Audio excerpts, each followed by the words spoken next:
I think a good analogy to kind of express this idea of repetition is the idea of walking over grass, right? Like when you walk over the same path of grass multiple times a day, back and forth, you're going to create a pathway in that grass. You're going to print a pathway from your footsteps in that grass. So affirmations and repetition with these affirmations is doing the same thing in your mind. It's literally carving new neural connections.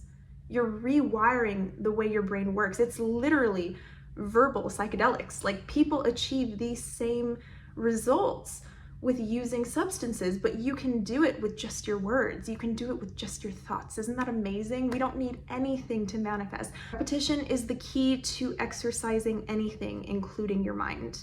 All right, it's just like exercising any other muscle. When you repeat a certain I am statement over and over again, you're creating a new neural pathway for that belief to become fact. It literally hardens itself into fact in your mind, and it becomes undoubtable. And when it becomes undoubtable, that's where the magic really, really happens. Some people immediately see results with affirmations, especially around things that you don't have a lot of resistance to. So if you don't have a lot of previous negative beliefs surrounding something, it'll be a lot easier for you to manifest that thing versus things that you have a lot of resistance to. Mindsets can be prisons. So the idea is that you're reformulating your mind so that it's less like a prison and more like a free-spirited vessel for you to create. When you practice manifestation, it is your own art form. You will figure out what works for you and what doesn't, what techniques work for you. If just affirming works for you, some people, all they need to do is affirm and that works for them. Other people need to go a bit deeper.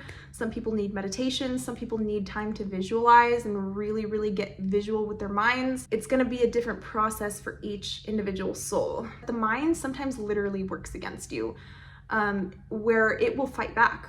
And a lot of manifestation coaches don't talk about this. And I don't know if it's because they're trying to like avoid talking about this, to avoid like putting negative beliefs out there, but I think we should talk about this. Like, I think there are people out there struggling with this, and maybe you're not one of them.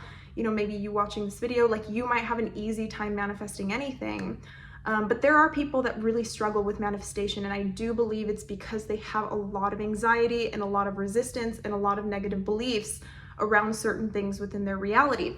And your mind literally fights back sometimes. If you're somebody that's experienced this, just know that this is normal. This happens. It can be a normal thing for people to be so caught up within the negative belief, be so engrossed in it, that it's almost like it gets uncomfortable with the new I am statements. Your mind can become uncomfortable with new beliefs, so it'll reject them. And sometimes you manifest the opposite. So that happens with a lot of beliefs where we have resistance and we try to affirm, we start getting really gung-ho with affirming, but then the opposite manifests. A lot of people are just like, well, I was doing my best, like, what's happening? If you have resistance, just keep persisting with the affirmation. Literally persist through the bullshit, okay? That is the key, is just to keep doing it and keep doing it and keep doing it until it really cements.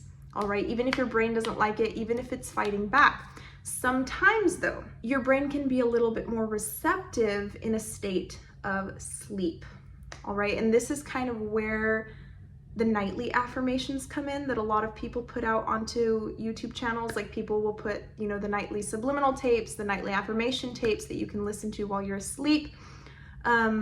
You're a little less resistant to the affirmations in sleep because your conscious mind isn't firing with all this stuff you got going on during your day, all the distractions, that post you saw on social media 30 minutes ago. You know what I mean? It's much more receptive because it doesn't have all of that extra stuff going on. It's able to process the affirmations a little bit easier than it would be while waking. But some people find that they do really well with waking affirmations. Like, it just depends. Like I said, this is an art form. You're going to figure out what works for you and what doesn't as you go about this journey. And when you think about how long we sleep for at night, right? Like, most people average sleep about 6 to 8 hours, I'd say, is like a normal sleep cycle at night. Some people more, some people less. But overall, I think the average tends to be like 6 to 8 hours.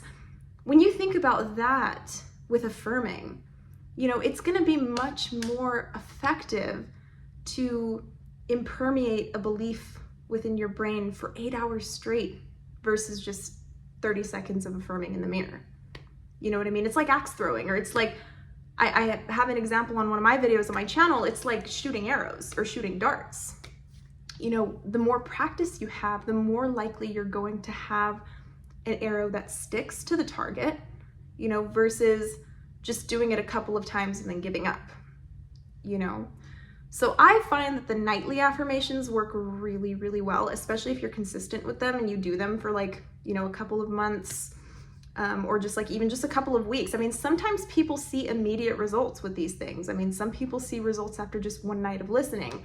But other people, it takes a little bit longer because, you know, they just have to marinate. They have to let the beliefs marinate a little bit more, because we're all different and we all have different minds and we all have different experiences and backgrounds. So affirming is a lot like target practice. It's just doing it and doing it and doing it and doing it until you hit the target, until it manifests, right? You just keep at it, you keep persisting. And when it does stick, you'll begin to see life unfold in a way that reflects the affirmations, okay? It's really beautiful and you'll know when it happens. Sometimes you don't notice in the moment. Sometimes it's like upon reflection, you'll look back and be like, you know, that person said I was beautiful after, you know, saying I am beautiful to myself in the mirror 50 times today. It's like that, you know what I mean? You might reflect and notice that they're kind of working and that they're really, really starting to show up in your reality. But the level of consistency really depends upon your self-concept, all right? Like certain beliefs require a little bit more work than other ones, and that's okay. Like if you're really dedicated to this, this is a dedicated practice. Like this isn't something that everybody just gets right off the bat, and that's okay. You know, it doesn't mean you're the exception and it's not gonna work for you. It just means to keep persisting because you're gonna get it and it's already done. The human bioenergetic field is a magnet, okay? So we are just magnets that are pulling in and repelling experiences.